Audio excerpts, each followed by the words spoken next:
Weeks out. Good, okay. It's getting steadily better.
Works out pretty well. I worked for Rio Grande And they just lost their main inspector for combat, during medical. rails ride. Was with the sheriff's office and was actually one of the medics on SWAT with me. I don't think it's, I mean, it's been a hobby. Had himself an issue off duty. He was a part timer, Real train since. some dude, his wife, and he went and tracked him out. I had. Put him on the ground, left him, and then his son showed up and continued to beat him. His dad had him. Get out, yeah. Look very good. So they're like, he's no longer gonna be an instructor. We need you to come on, please. I said, okay. Oh, I spent my summers. You're paying me for it. I'm fine. Hello there. Supposed to rain that. How you doing, Ron? Hi, Ron. I've been on. He didn't try to stop his son. 60 years, back then. Got a crowd too, but. Yeah. Oh, good. First one. Tracy Decker. I've only run one passenger train in my entire life. Two, that's right. I think we made the. Kind of necessary tonight. Yes. One I ran from Gama, New Mexico to Walsenburg, Colorado. On the. CNTS no gauge. Yep. That was a lot of fun. I have that, I think. What do you think that? Condi and his. I'll go back and get them. Yeah, mine too. Long enough. That's for. Well, they get- Some move Ask you to interpret. in front of public hearing. Give it the zone. Okay.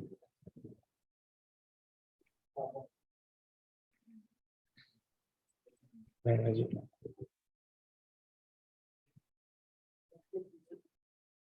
Yeah, that's long. I'll give it in. Once. Usually it's not. And then on top of everything else, I believe the only model. Your house over there? Yeah. Getting there. Yeah. But sure. That's good.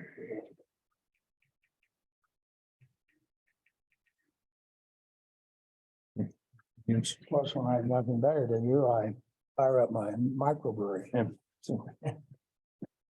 It really is a microbrewery. It's all full of stainless, everything imaginable. Yeah.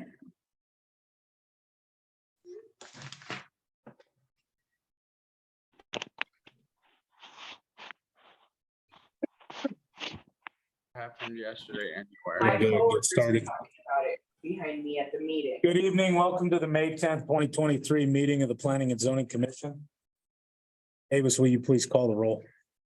Mr. Carew, Here. Mr. Ecker, Here. Mr. Martinez, Here. Mr. Rush, Here. Mr. Coughlin, Here. Mr. Winterseek, Here. Mr. Jennings. Mr. Jennings. You have a quorum. Thank you, Ms. Davis. Please stand for the pledge of allegiance.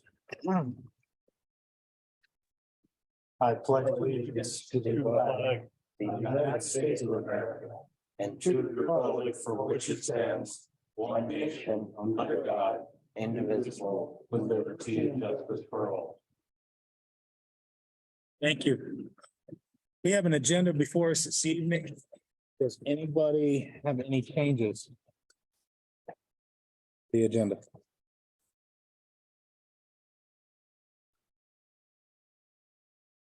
None?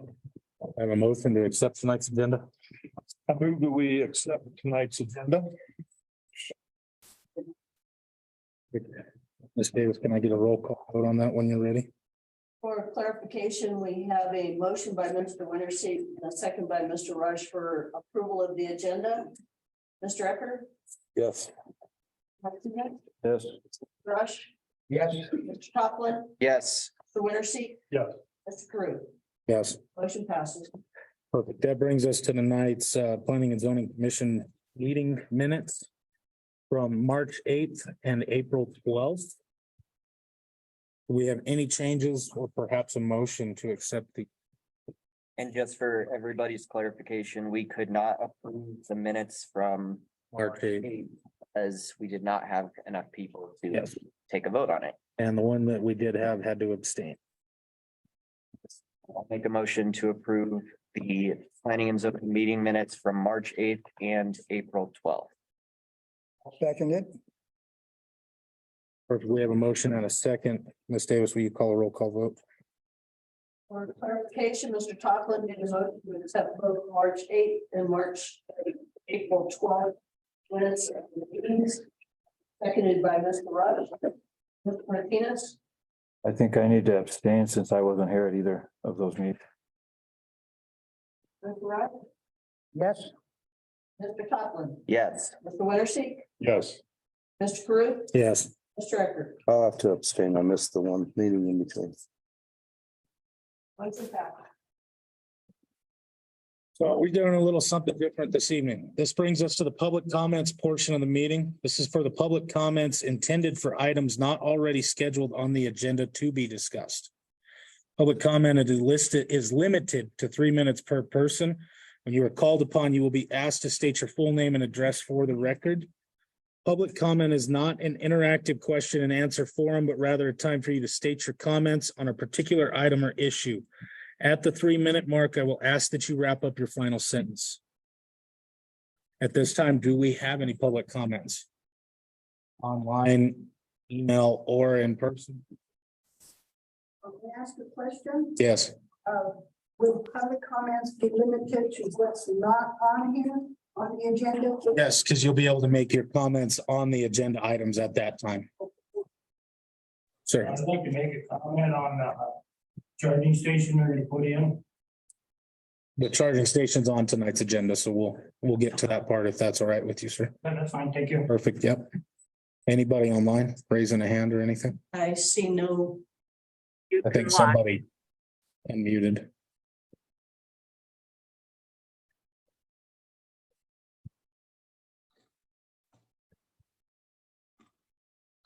I have no indication. Watch it. You have a comment for the public record?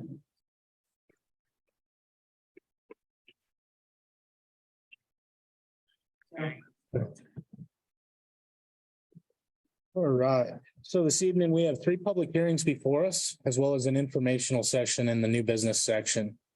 We're going to start off with the public hearings here in a minute. I wanted to see if anybody has any questions before we proceed.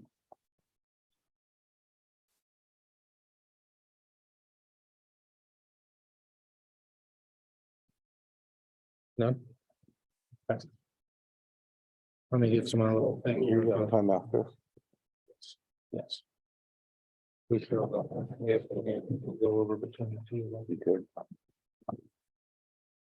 right. All right. I need this thing.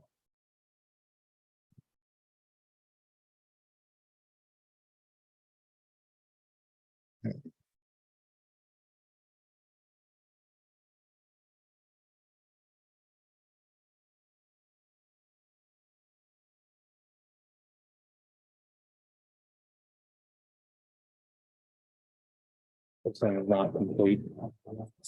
Hey. Legal can say. Remember that.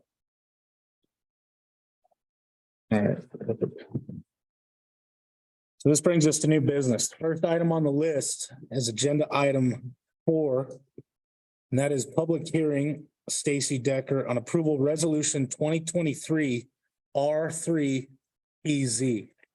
Resolution approving a variance request by Stacy Decker to reduce the square footage requirement for the property located at 775 West Spruce Street. Mr. Decker, if you wouldn't mind. The time now I'm going to note is 6:05 p.m. Perfect. Thank you. We need a motion to open the public hearing. We will, yes. No, you don't need a motion to open the public hearing, but. We don't anymore? Give you a report on the. Okay. Then I will open the public hearing and turn it over to you, Ms. Davis. So what you should have in front of you, Planning and Zoning Commission is a report prepared by staff. Variance being requested by the 775 West Spruce Street property owned by Mr. Decker. The applicant is requesting an acceptance of the minimum floor area of its tiny home of 224 total square feet.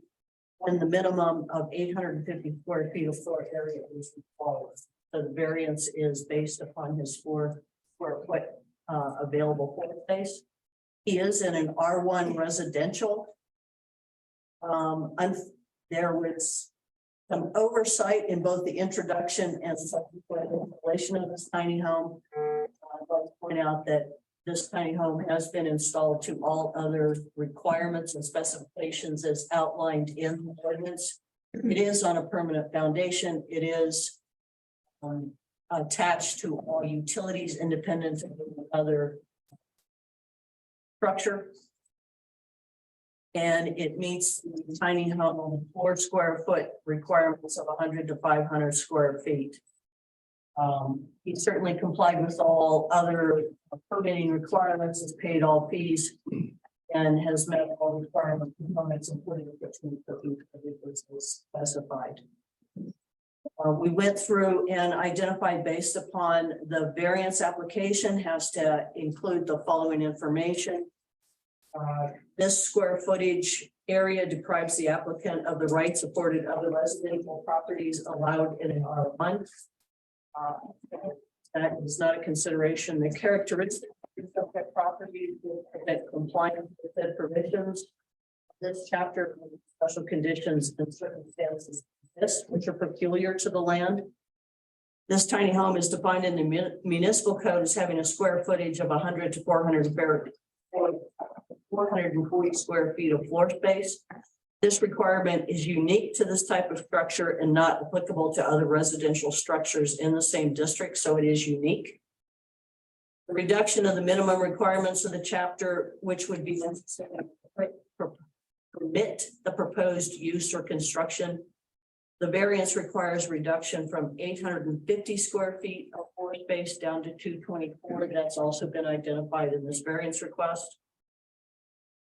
There is a hardship and substantial difficulty imposed by the provisions of the chapter based upon the fact that if he were required to comply would require an additional possibly two structures if you looked at the same square footage that is currently afforded.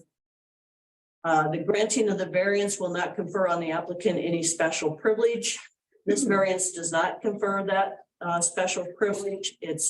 That would have been denied any other application within the district.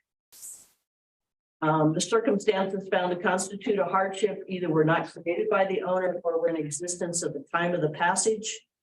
The circumstances of this request were not created by the owner, but are a result of an oversight in the creation of the ordinances governing tiny homes and cannot reasonably be corrected without the addition of this variance until such time as the ordinance can be modified and adopted. The variance would not injure the value or use of the applicant properties. My response to that, it does have a typo in it. I'd like to go on record. This variance will not injure the value or use of any adjacent properties or limit access to light and air. I wanted to put the important not in there. So that was my oversight. And this particular variance falls under number 6 to vary the minimum floor area for single family detached dwellings located within the R1 and R2 district. This particular variance fits that category, so it is something that you can do as an adjustment. The staff recommendation is that the planning commission find it appropriate to grant the variance. Staff recommends that there are no further conditions. Thank you. This time I'm going to open it up for any public comment, including you, Mr. Decker, if you can. If you would like to make any comment, please state your name and your address. Stacy Decker, 775, but Colorado. I'm good on comments right now. Perfect. Does anyone else in the audience or online have any comments for this particular agenda item? Yes, ma'am. If you mind stating your name. Jackie Sykes, I would just like to know how you determine number 7, just for the record.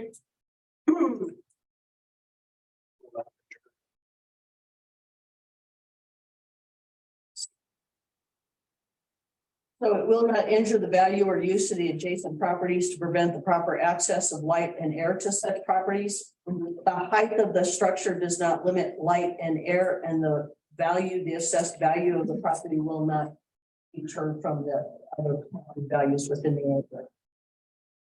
The assessed value, you're stating that the tiny home will not affect the value of the adjoining property.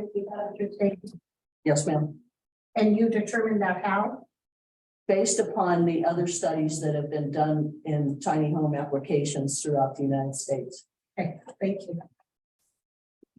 Does anyone else, and thank you for your comments. Does anyone else have any comments for this agenda item? So this is Veronica. I just have a question. So in this public hearing, were area neighbors, were like neighbors within the area, did they have to be notified of the public public hearing, and were they? Yes, ma'am. So on the agenda that I had has no enclosure, so that's why I don't have any information. So that's why I asked. Thank you. We have full documentation that all property owners within 200-foot area were notified. We have certified mail receipts. The property was posted. And they have certainly complied with all requirements as specified for variance. I have a Thank couple you. That's questions. usually, We'll get that's to yours. usually Hold on. stated. So thank We're you. gonna get to yours. This At is this Dee time- Sandoval. I have a question. Go ahead, A Ms. comment. Mason. So I believe, Stacy, that you said that the tiny homes appreciate in value and have no effect as far as being a comparable for any other sales in the area. Do I remember that correctly? So I'd also like to point out that I stated earlier, this isn't a back and forth. The comments to be directed mostly towards the commission as far as how that works, but Mr. Decker, you did make that comment in the last meeting as far as property values. Documentation I provided to Ms. Davis with regarding questions brought up by Ms. Mays. A permanent structure is the key component to improving property values for real estate. Because Stacy, Walsenburg- can you talk forward? Because it's hard to hear you. Thank you. Sorry, I was speaking to the crowd. Yeah, so due to the documentation that I did research and Walsenburg requiring that the tiny houses be placed on a permanent foundation in the real estate world and in the documentation provided as a part of, and I actually sent that to yourself as well. A permanent improvement to property increases the value of the determination in real estate, of course, is subjective in real estate. However, by increasing the property value from my lot, which was only $50,000, and adding a tiny house and a garage to the tune of almost $200,000 to that lot, the value for my home and my property has increased. The neighborhood value has also increased because I'm also going to be adding in landscaping, et cetera, et cetera. So permanent improvements to a lot, to a property does increase the property value, which also brings up neighborhood property values as well. That's demonstrated much more in real estate law and real estate valuations. And I'm very glad that my neighbors, none of the neighbors that I sent anything to, the property owners I sent anything to. In fact, a couple of them were like, wait, why did you have to send this to me? No, dude, we like you being here. The value of the home. Yes, however, the increase to the property, increased value to the property being permanent is the key determinant in assessing value to a property. Perfect. Thank you. Thank you for your comments. Does anyone else have any comments at this time? Hearing none, we will bring it back to the commission for questions and comments. Let's start with Mr. Toplin. Do you have any? I don't have any comments at this time. Perfect, Mr. Becker. I have a couple of questions. I missed the last meeting, but did it make the minimum lot footage as far as 60 by 100? Yes, Okay. And did you do the offsets on his property of rear of 15 feet? Okay, and did he do the 10-foot on each side? Yes. Okay. Kind of easy to do with I just wanted to make sure all of that was covered. Because if it isn't, then they're trying to put more housing on a lot that doesn't. but in Fit the criteria. that, all of the opportunities that are for you tonight have had to go through the building department. So those were determined ahead of time. This is sort of looping back to. I just wanted to clarify that all of his, Yes, perfect. okay? And I have, I'll have some other comments as we go along. Okay. Mr. Winterseed. Rose. No, sir. I'm good, thank you. At this time, it is 6:18, and I'm going to close the public hearing for this agenda item. Do the commissioners have any final comments, or do we have a motion on agenda resolution number 2023 R3? Have a motion. Do we need a motion for discussion? Yes. We have Well, I can't, this thing. can I say another comment? Yes, you have more comment. you can approve, can make a motion and then it opens up for discussion. So. Go ahead. I'll make a motion to approve resolution to Discussion. Huh? Discussion on a resolution. discussion on resolution number 2023 R3 PZ. A resolution approving a variance request by Stacy Decker to reduce the square footage requirement for the property located at 775 West Spruce Street. Second. Second? Do the commissioners have any final comments or discussion? I do on that one, you're dropping the square footage almost double of what the minimum is. So where is your standard going to be? At the 200 square foot from now on?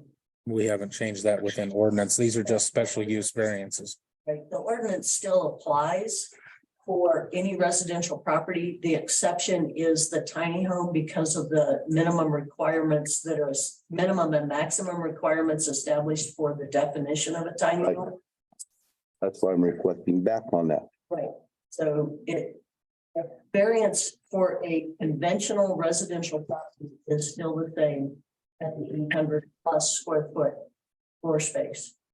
But for this tiny home, for these tiny home applications, then the ordinance, you have to make a variance request to accommodate them based upon their square footage. So, Any others? Good. Hearing none, do I have a motion to approve the variance for resolution 2023 R3 PZ? I move that we approve resolution number 2023 R3 PZ. A resolution approving a variance request by Stacy Decker to reduce the square footage requirement for property located at 775 West Spruce Street, Walsenburg, Colorado. I'll second that. Ms. Davis, I have a motion and a second motion by Mr. Winterseek and a second by Mr. Toplin. Can you conduct a roll call vote? Mr. Rush, Yes. Mr. Toplin, Yes. Mr. Winterseek, Yes. Mr. Carew, Yes. Mr. Eckert, no, Mr. Martinez. Yes. Motion passes. Next item on the agenda is agenda item 5 alpha, which is approval for resolution 2023 R4 PZ. A resolution approving a variance request by Carolyn Robb to reduce the square footage requirement for the property located at 816 West Montana.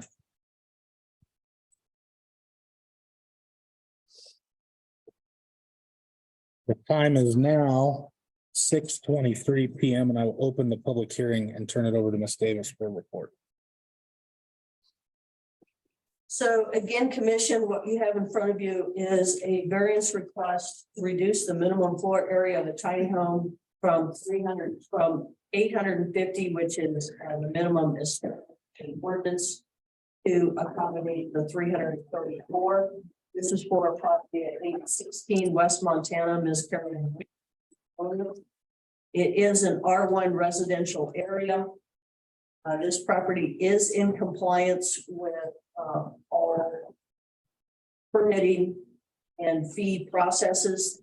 Building permit was a 22-088. It is on a permanent foundation. It meets all the requirements. It has independent utilities. It has a kitchen and cooking privileges as required and has its own utilities. Once again, much of the same findings in regards to the previous variance was found to be applicable in this case. Enforcing the square foot floor area deprives the applicant of the rights afforded other as residential properties elect, which is why the variance is being requested. Was I misunderstanding her point? Was she like tourism shouldn't be a source of job? Excuse me. Ms. Dardis, I believe. The reduction of the, sorry, I lost my place. Tiny home defined in the municipal code requires has a square footage of 100 to 440 square feet. This requirement is unique to this type of structure and not applicable to other residential structures in the same district. The variance requires a reduction from 850 square feet to the 334 of the existing building. This is a hardship would be imposed if this particular structure was required to meet that 850 square foot requirement. Thus the request for the variance. There are no special privileges that are conferred with this. The circumstances of this request were not created by the owner, but are a result of an oversight in the creation of the ordinances governing tiny homes and cannot be reasonably corrected without a variance until such time as the ordinance can be modified and adjusted. The variance will not injure value or use of adjacent properties or limit access to light and air. And once again, this variance is allowable to be considered by the commission based upon the fact that you are modifying the square foot area as defined in item 6. Should the planning commission find it appropriate to grant the variances, staff recommends that there are no further conditions required. For the record, I'll note that again, this particular variance has been posted publicly. And all of the surrounding property owners have really noticed and really certified mail, and we have receipts indicating who was notified. Perfect, thank you. Ms. Rob, do you have any comments? Does the public have any comments on this agenda item? This is Veronica. I actually have a few questions, not about this particular one, but the way that this hearing is being done. It seems very different from the way public hearings have been conducted in the past. Usually there's a very formal procedure where it's being read in, people are sworn in. Like, this is a whole different, I don't understand what changed from previous public hearings that was held before your board. I think this is a discussion we can have later, Ms. Mays, but this is a process that has been. That's what my concern is, that these procedures are not. If you will let me respond to this, I will continue to say that this process has been vetted and presented by the attorney, and that these are based upon her recommendations for proceeding. Yes, ma'am. If you don't mind stating your name. Carmen Lara, and I'm sorry, I was gonna say something along those lines. People have to be sworn in, and it should be only testimony. It's not supposed to be a question. Sorry. Are there any other public comments on this agenda item in particular?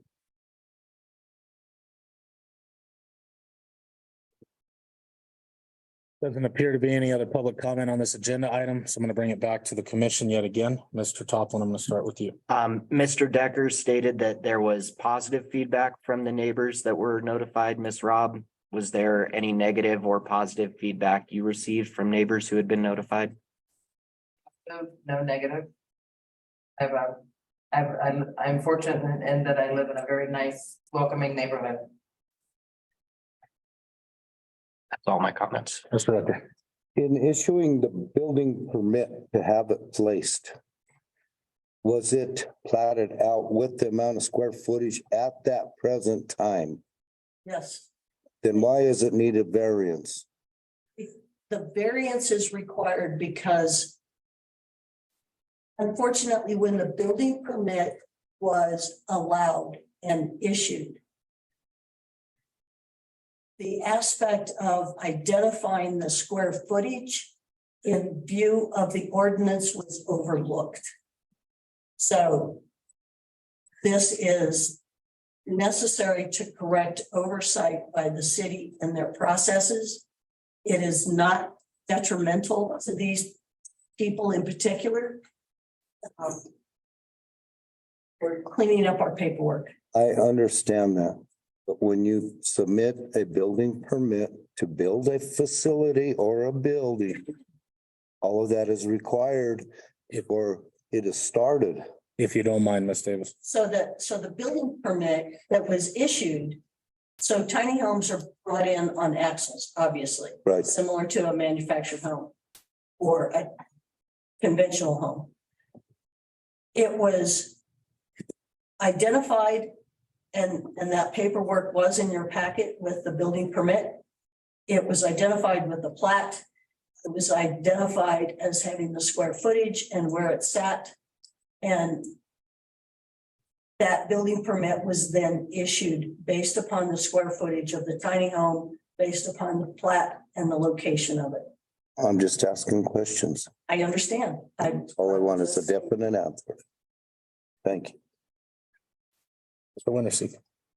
I'd just like to comment, maybe help clarify for you, Mr. Ecker, that the city adopted the ordinance that allowed the tiny homes, but didn't change the zoning to reflect the building change. And that's really the issue that's going on, is that the zoning remained the same. Right. But it needs to be changed to match the building. Yeah. Okay. You done, Mr. Wintersee? Yeah. Mr. Rucker? I have none. Mr. Martinez? Good. This time I have no other comments as well. I'm gonna close this hearing at 6:31 PM and I'm gonna see if we have a motion for discussion. I'll make a motion for discussion to approve resolution number 2023 R4PZ, a resolution approving a variance request by Caroline Robb to reduce the square footage requirement for the property located at 816 West Montana. Do I have a second? Second. Is there any other discussion between us that needs to occur? Anybody?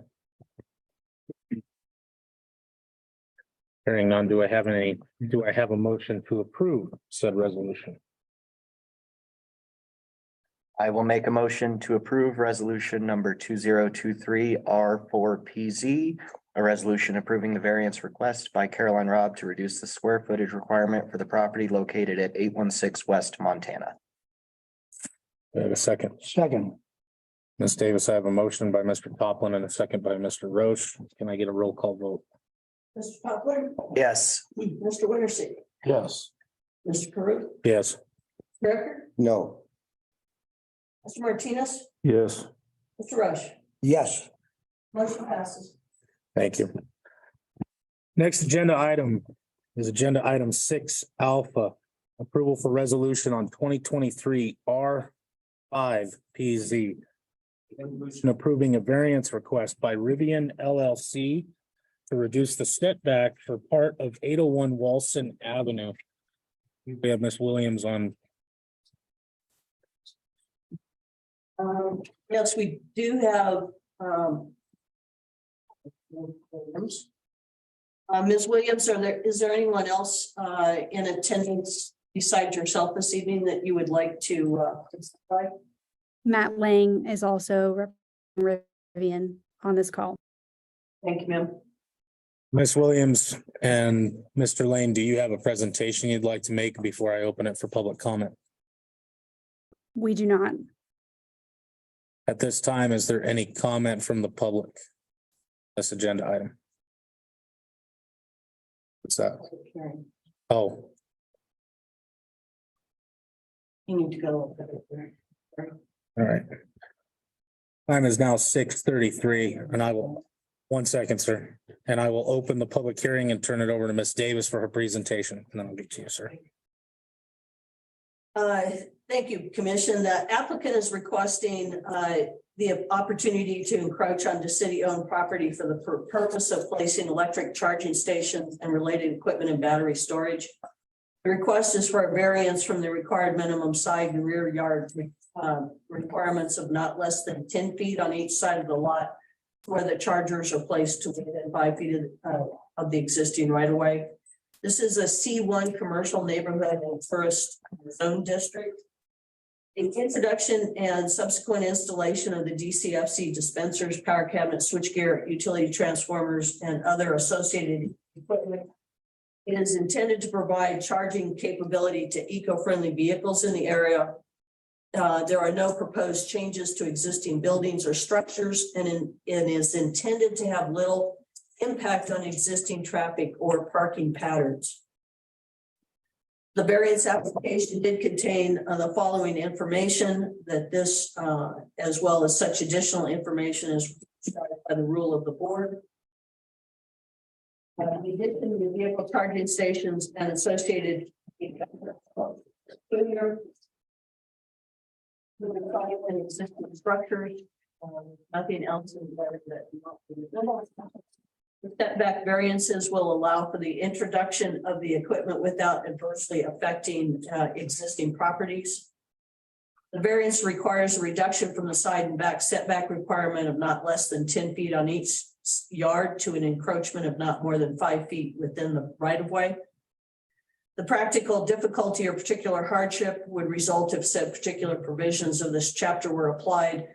So the existing improvements of the side and back include curb, gutter, and asphalt parking.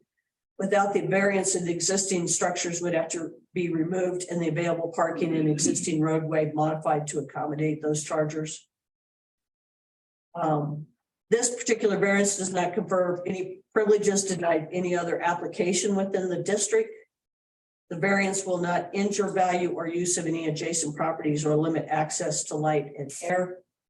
And this is a consideration that is allowable to the commission based upon item number 8 or item number 2, excuse me, to vary the applicable bulk regulations, including maximum height, maximum lot coverage, maximum floor area ratio, and minimum yard requirements. Staff recommendation is that should the planning commission find it appropriate to grant the variances, staff recommends that the variance be approved contingent upon a revocable encroachment license agreement executed between the city of Walsenburg and Rivian LLC. I'd like to note that all of the appropriate required postings of this public hearing have been made. All adjacent property owners were duly identified and notified by certified mail. We have the documentation to identify that. And that concludes. I believe you also have at your seats. Where Yeah.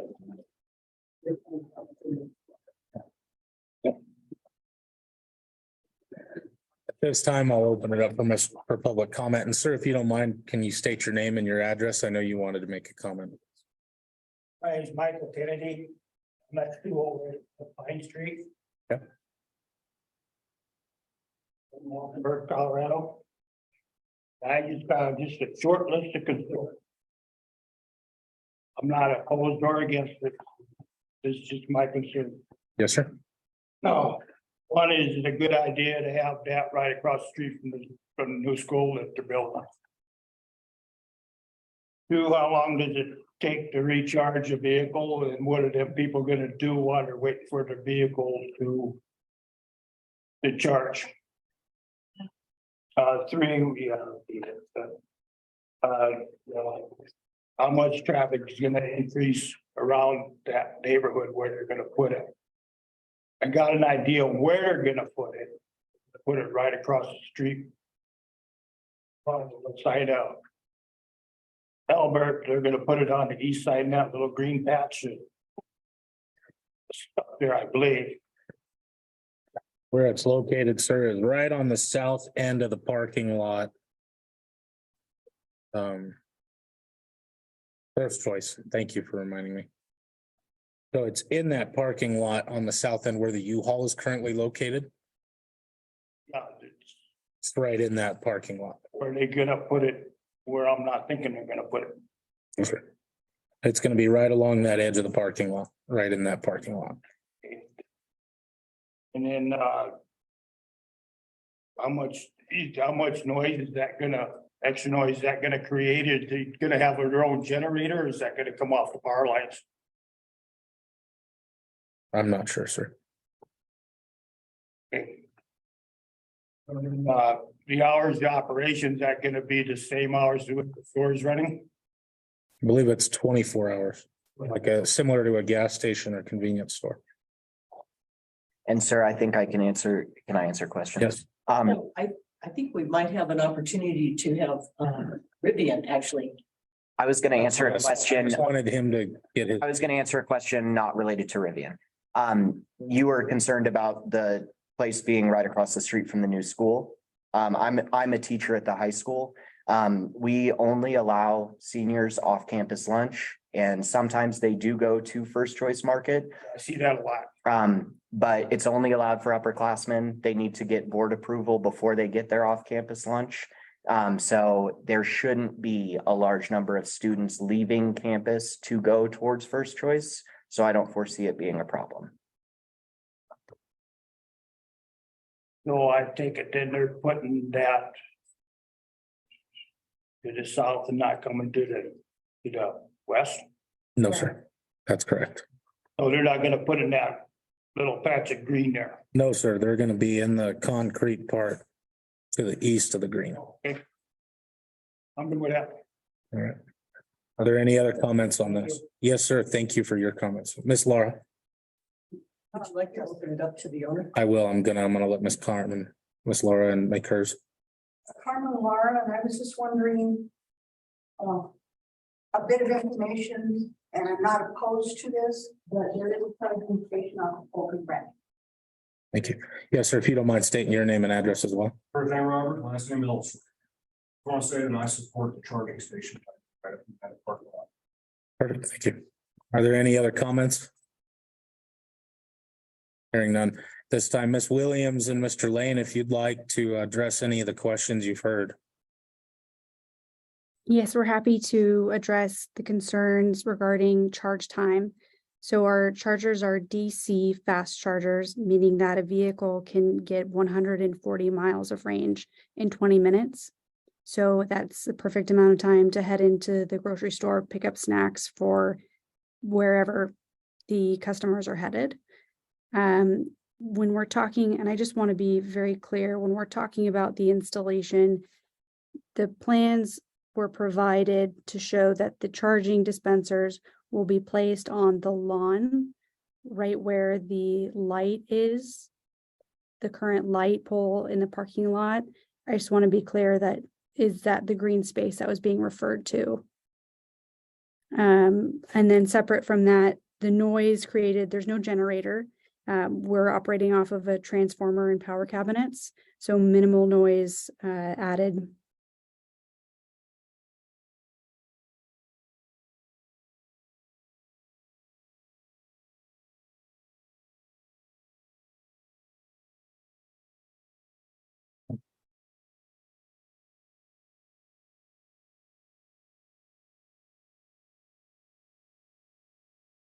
I don't see anyone else online Perfect. requesting comment. There doesn't appear to be any other public comment on this agenda item, so I'll bring it back to the commission for any questions and comments. I'm gonna start with you, Mr. Toplin. Honestly, I think it's a good idea.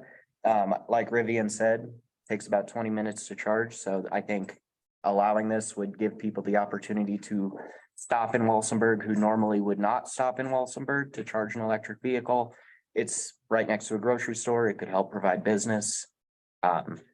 Unless anybody has any comments that change my mind. That's all I have. Mr. Ecker.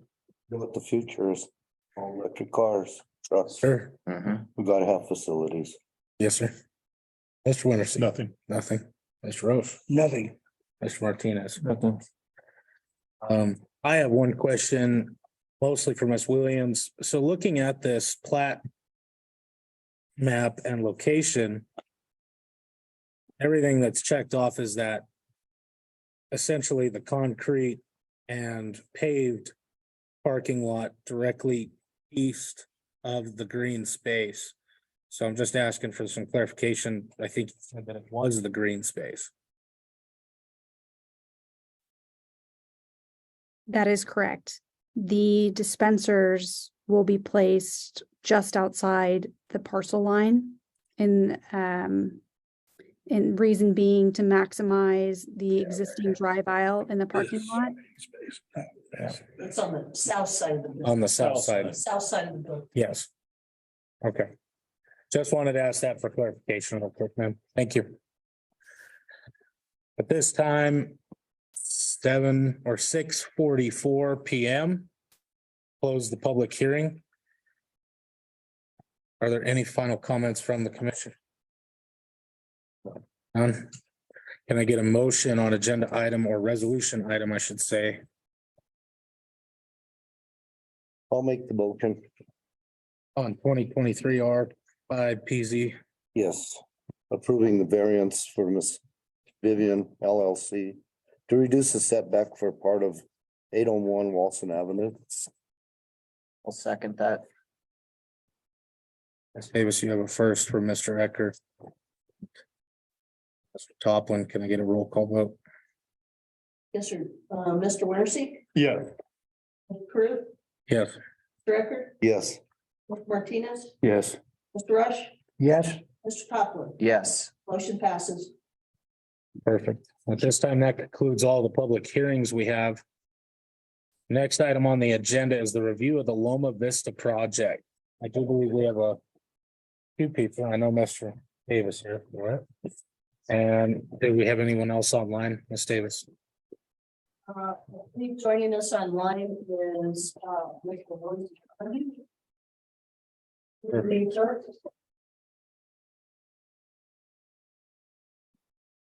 I'm not sure if you said attorney, Louis Lucondi. I'm here to present the project. Yes, sir. We were just Okay. welcoming you to the meeting. Oh, I thought you said an attorney. I said, I don't have an attorney with me, unfortunately. Should I jump in, or is there an introduction? Come on in, sir, and you can go ahead and introduce the project and give us anything that you'd like. I think I would like to interject as staff. We requested, based upon conversations that administration and the building department have had with Mr. Lucondi on this particular project, we wanted to bring it to as a opportunity and as a courtesy to the Planning and Zoning Commission. I'd like to note that this particular project has already gone through a substantial amount of review just based upon the open ground. It's already zoned for high density units across this particular location is across from the existing apartment complex. And Mr. Lucondi is in a position to move forward with this. So with that, welcome you again, sir. I appreciate that. So I'll just kind of keep my comments short and then answer any questions. Hopefully you had a chance to review some of the enclosures. I attached a site plan draft and kind of civil drawings. And then I don't think it made it into the agenda, but I did send in the kind of a conceptual floor plan for a typical building. But at a high level, so if you're familiar with the site, it's along Jefferson. It doesn't have an address yet, at least to my knowledge. But it's along Jefferson. It's across the street, basically from the existing Spanish Peaks apartments. As Ms. Davis mentioned, it's already zoned for medium density residential, which I believe allows 15 or 16 to the acre, and we're under that. So it's a little over 1 acre site. It's block to block, and what I'm proposing to build is a 17-unit multifamily project consisting of 2 buildings, each 2 stories. One building will have 9 units and one will have 8. It'll consist of the unit mix will be 2 3-bedrooms, 2 studios, and then I believe it's 7 1-bedrooms and 6 2 bedrooms. So we'll have a unit mix that kind of covers the spectrum of bedroom counts. Unit sizes are going to range from, as of right now, I mean, it's not a final design, but unit sizes will range from, I believe, around 600 square feet for the studios to up to 13 or 1400 square feet for the 3 bedrooms. The configuration of the building, I mean, these are kind of details I'm just sharing. It's not all reflected in the plans, but units will be stacked. So, you know, a unit will have an upstairs and downstairs. You won't have people living over each other, so to speak. The building will be, you know, in compliance with the latest IBC. It'll be fully sprinklered. It's kind of it's a convenient location, both from a zoning and just, you know, land use and you know, not needing a variance, but also from, you know, the existing utilities are sufficient. You have the apartments across the street, so water, sewer, power are all available adjacent to the property. Essentially, we're doing our best on the design side to push the actual structures more toward the north of the parcel, because it does have a significant drop off in topography on the southern side of the parcel. So that's kind of the high level timeline wise, deep into design and engineering at this point, and hope to have, you know, pretty much fully engineered plans within a few months. So, you know, that's kind of high level where we're at. And I mean, I can answer any questions that you have on the project. Hopefully you have the materials. We do. Thank you. How substantial is that drop off from the north to the south side of the parcel? So the topography should show on, I think, one of the early site plans, but it's about, I want to say 15 to 20 feet to get down to the alley that runs east-west.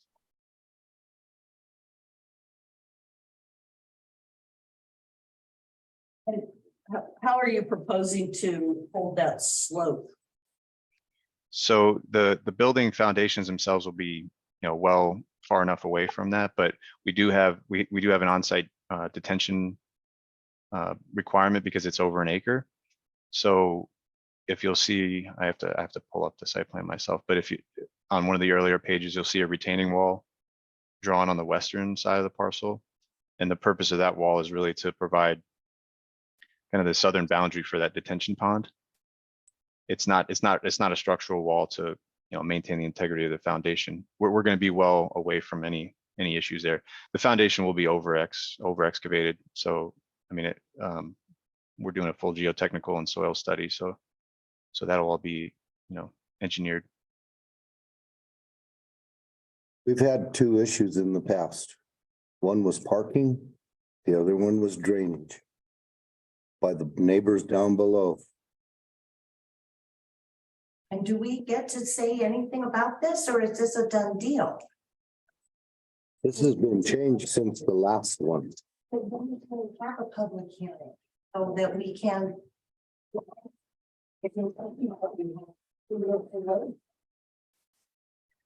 Got no retaining wall above. Yeah, only. There's 2 or 3 properties that are involved in this. Yeah. I fully understand that. These are preliminary drawings. And unless or until we have.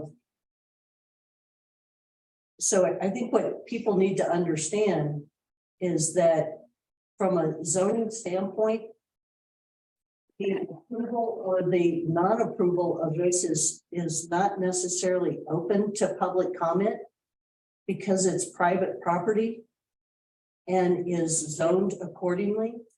The safety of my house does not matter. I'm not saying that is not a consideration, ma'am. So part of the process involves not only the engineered drawings presented here, whoever the developer might be, but it also requires an extensive review process by our own plan review company, which are also civil engineers.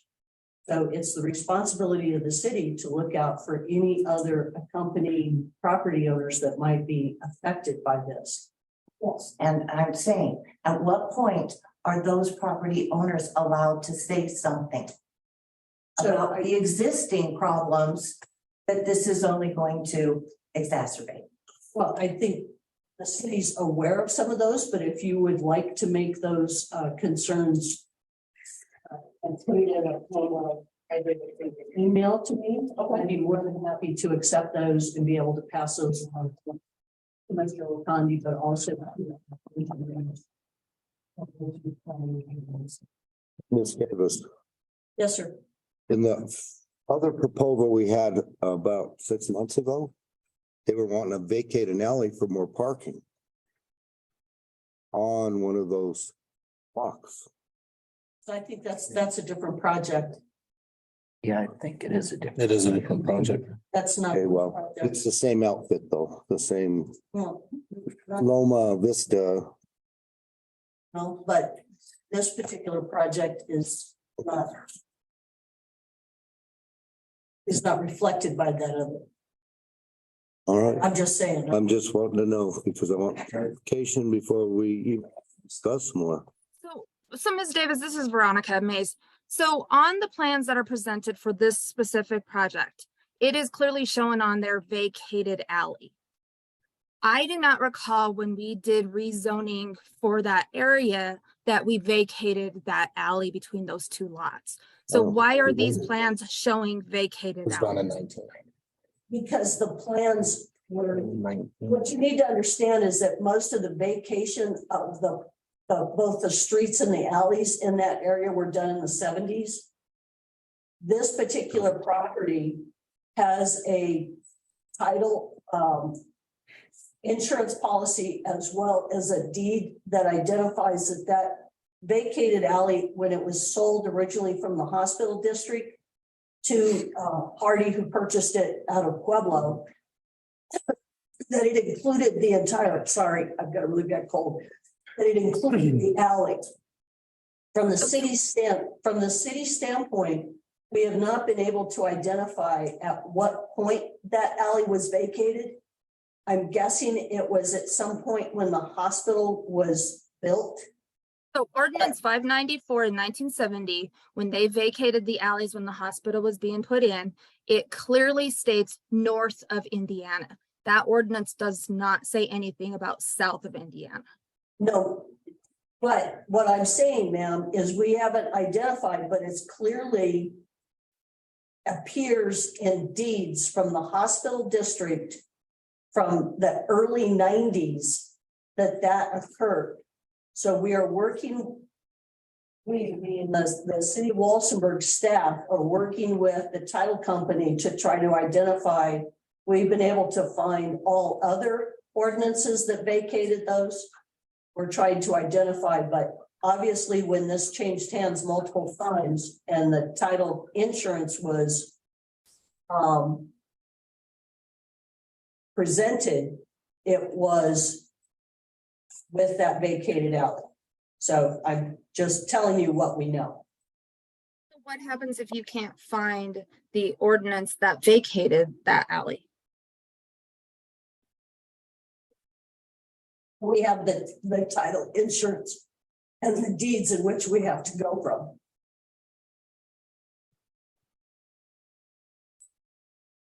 Second, Mr. Decker.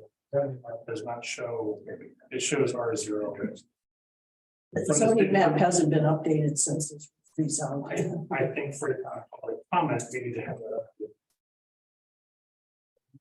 It's Laura. Because that would reduce questions. Carmen Laura. First question is, should Jay Davis and Billy Caruth recuse themselves because they're still involved in this project? And they've actually presented a letter supporting this case project. Ms. Laura, I'd like to address that. How am I in any connection with this project? When your mother is a city administrator. That has nothing to do with my position on this commission, and that's been clarified before. What I'd like to say is I don't have anything to do with this project. Whether or not your city administrator knows more about it or not, this is the first time it's been presented to me. So, Which is why I'm trying to get an understanding of this. so Ms. Laura, to recuse myself would indicate that I have an ability to vote on something, and I do not vote on any matters in either city council or P and Z. And I would like to remind both the people in the audience and those online that this is just an informational opportunity, and it is not necessarily open to. Okay, well, this is the second project and they haven't even started the first project. So this is just information. It is zoned as an R2. But I agree, if that ordinance is not found, you cannot proceed any further until you actually have the ordinance for that. And the other ordinance, 1158, from the previous, it failed. So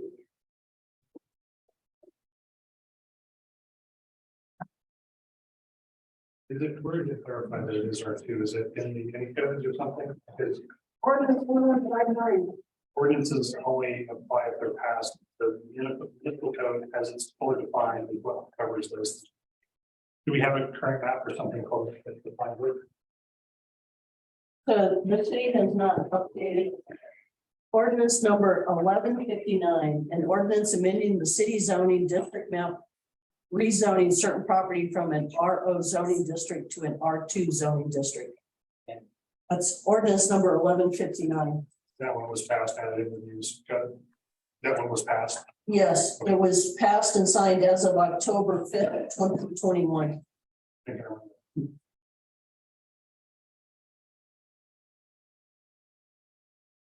Any other questions, comments? Question? I just find it convenient that Mr. Cave, when he presented this whole thing, he was adamant about vacating the alley that he wanted vacated, but didn't even mention that this alley was vacated. So I just find it convenient that it works when it wants to work for people. I'd like to say something about that, Ms. Mays. My recollection, and maybe I'm wrong, was that it wasn't about an alley vacation. It was about the setback being reduced on the side of the alley. That It was a the issue. vacate. 1158 is a vacate of an alley. Ordinance 1158 that failed was a vacate of the alley. Different alley. It was a different alley, but what I'm saying is this was presented as a whole project to planning and zoning to do. There was 3 things that were done. It was rezoning, something else. I can't remember what the other one was, and then the vacating of the alley. So it was presented as a whole project to planning and zoning, and then that stuff came in front of council. And like I said, it was convenient to mention it when it was going to work in favor, because initially we were told that that alley was vacated. And after further research, it wasn't vacated, and then it was asked to be. And through this whole process, you know, Ms. Caffey was in the room. She was part of, you know, kind of just not supporting the project because of her own property. And she was told at that time that none of this affects her property because nothing was being done there. And now come to find out, her hands are tied because all of this got passed because all of the information wasn't shared. It's just a comment. It's just my opinion. Infrastructure. Yes, sir. I'm not familiar with the previous vacations of alleys or anything like that, but I'm the plan. And I'm looking at the Google map of this plot. There's no alley there now. There's barely a walking path through there, right? So this gentleman wants to come in and actually pave a parking lot and put it in an alley. What is the argument with the vacation of the alley or not? If someone's gonna come in and do parking in an alley. What is the argument to vacation of this dirt that nobody's using except for the animals? That would be my question. I would be in favor of this project. My questions there are more to the civil structure of all of this. What is the city sewer, the city water main condition on that road now? Is the site plan going to be improving this block for the neighbors? Assuming. And then he mentioned sprinklers, and as far as I know, this town can't provide sprinklers to any building. Is that another improvement? Are we going to be putting in a pumping station for that said project. Any answers to that? Are you, well, I think, are you referring to just the flow rate in the water, yeah. we're talking pressure and water? Yeah, I'm just curious to that. It's different, if it's different there than others. It's just public. So I don't- every school, every new school has a sprinkler system, including peak view. The pressure strictly in that location is substantial. So Awesome. No, that's only curious because I'm, down the street from there. And what's your name, sir? Ryan Geese. Thank you. Thank you. I was curious, is R0 going to a multi? The infrastructure was originally put in was R0 rated. The entire structure of the street below, the street above, is that going to be improved as well? Or what's the idea there? this is purely preliminary, people. We have no fixture counts. We don't have any effluent counts. Once we have that information, then we'll be able to direct it to our infrastructure engineers. At which point they'll make the determination as to what upgrades and updates have to be done. That'd be the responsibility of the builder. The improvements, yes. But all these engineering and all these other costs that you're saying that these specialists coming in and reviewing it, is that all on the builder, not on the city of Walsenburg taxpayers? That's traditionally passed along to the developer as well.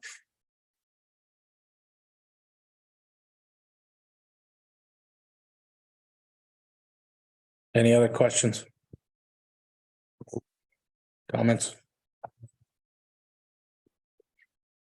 I'll make one comment, which is, yes, there's always issues to be addressed when any expansion goes on. Nonetheless, supposing that a project had been built there 15 years ago, how much extra business and how many extra tax dollars would have been collected by now if these things had been allowed off in the past? And so, yes, the infrastructure needs to be addressed. And at the same time, are there places in Walsenburg where you could build a substantial, I mean, this is not a big complex by any means. Are there any other places where infrastructure would not need to be addressed? I doubt it. So I don't see this particular site as being unusual in any way compared to the rest of the town. I think more housing for possible people to move into this city is an important aspect, especially when we're in a project, including the county and the town of Levita, to bring in innovative housing opportunities for the growth of a town that has not seen growth since the 1950s. I will say, as someone who moved here 5 years ago as a single adult looking for a place to live, my options were extremely limited. I think if you want people like me who came here for work to move down here, having new housing opportunities would be dramatically beneficial.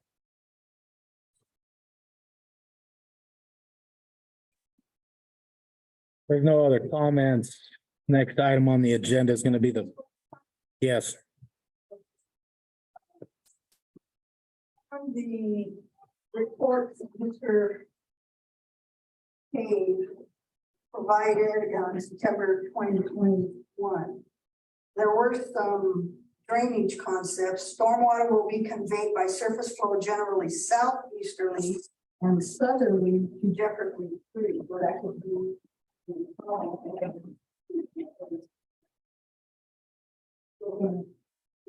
Down Jefferson, where you want to put this. I have a question, one more.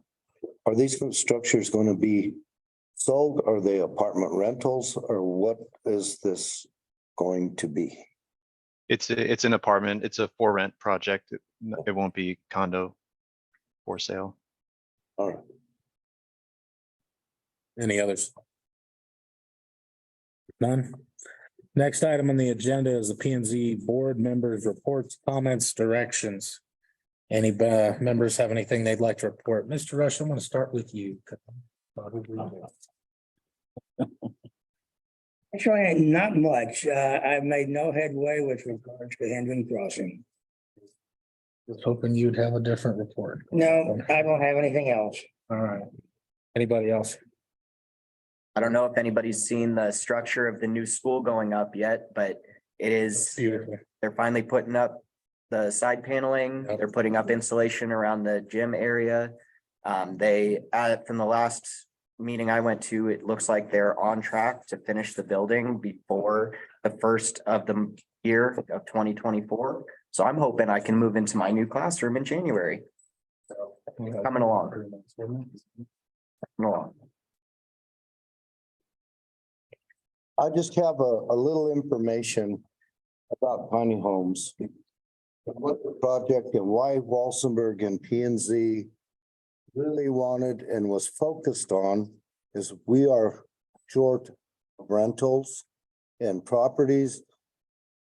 Back in 2014, a gentleman by the name of Rod Stombach approached the P and Z about converting the old football field into a tiny home complex, which they build them for ski areas, they build them for all over the United States. All of those square footages and all of those setbacks and all of that was gone through. We had plats, we had the whole 9 yards. It didn't pass because it was in a flood zone. And so he pulled out and he's doing stuff in Taos, Aspen. And that would have been a big asset to our community, a very big asset. But things happen and people have to understand that. If you can't get insurance and you're not in the right spot, you got to understand that. You know, you can't come to the board and say, we want to change all of this. It's too late. So it's something to think about for future planning. And us as a board have to consider a lot of this. You might not like my opinion or my voting, but I have standards that I have to stand by, and I have to be responsible for those. That's all I have to say. Anybody else? On May 1st, the SE group that has been contracted by the IHOP committee and about Innovative Housing Opportunities Project Committee came down and did 3 different meetings, 2 in the city of Walsenburg, 1 in the town of Levita, presenting their projections as well as getting a feedback from the community on what community members think need to change in order to bring people in for hazard mitigation such as flooding, fire, and everything in that column. It was a very successful meeting. They had many focus groups with community leaders, housing leaders, emergency development meetings, and things of that nature that went extremely well. Myself, as well as our new development coordinating contractor, took the group on a tour of the city of Walsenburg, showed them the possibilities as far as housing, the issues we need as far as infill on houses for lots that are vacant or homes that have been burned down for the last 5 or 6 years that haven't been addressed. With all of that said, it was really successful. We have another meeting this Friday, Mr. Eckler and I, to discuss how they feel that feedback went and to see if they have any more data to provide from surveys and things of that nature. That's all I have to report on that, unless you have anything, Mr. Eckler. No. Any other reports? I was very happy with their. I was too. They did a really nice job and gave a lot of information and they gained a lot of I information. didn't get to stay long, but I dropped in here and there. So time is now 7:12 PM. Do we have a motion to adjourn tonight's meeting? I move to adjourn tonight's meeting. Second. I'll second that. Perfect. Well, Ms. Davis, will you please call for a roll call vote? For clarification, Mr. Coughlin made a motion to adjourn, seconded by Mr. Wintersee. Yes. Mr. Carew, Yes. Mr. Eckert, Yes. Martinez, Yes. Mr. Rush, Yes. Copeland, Yes. Quincy. Yes. Motion carries. Meeting adjourned.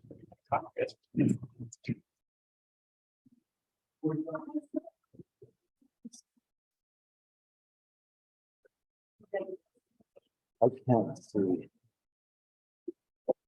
The town will be redone because of. You know what I mean? And that's a lot of it.